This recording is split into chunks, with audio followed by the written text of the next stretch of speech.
उद्धव जी प्रभु की लीलाओं का वर्णन करते हुए विदुर जी से कहने लगे, हे विदुर जी, कंस ने प्रभु श्री कृष्ण जी को बाल्यकाल से ही मारने के लिए अनेक प्रपंच किए।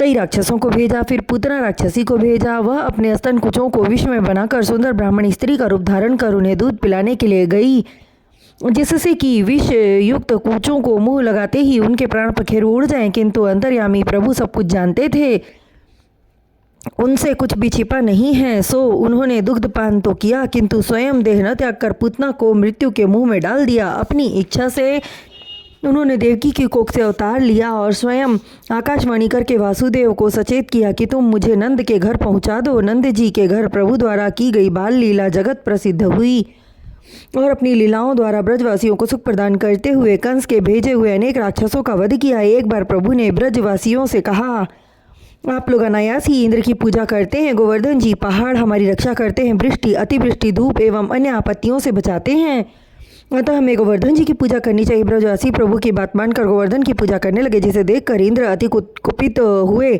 और मेघ को आज्ञा देकर बोले, जाओ समस्त ब्रज को सागर में बहा दो।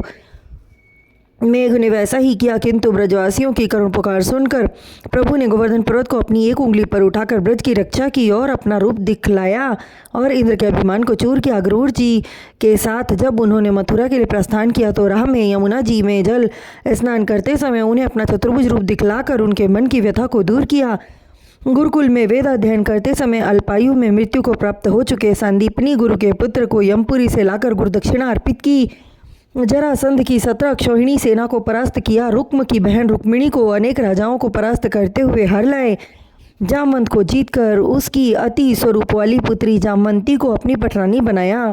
भौमासुर को मारकर 16,100 कन्याओं से विवाह कर उनके धर्म की रक्षा की।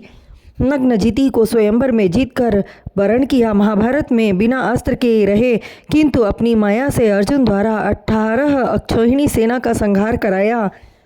अतः हे विदुर जी, प्रभु एक हैं, उनकी माया अनेक है, जड़ से लेकर जीवों तक उनमें उन्हीं का वास है। प्रभु लीलाधारी की लीलाएं अनंत हैं।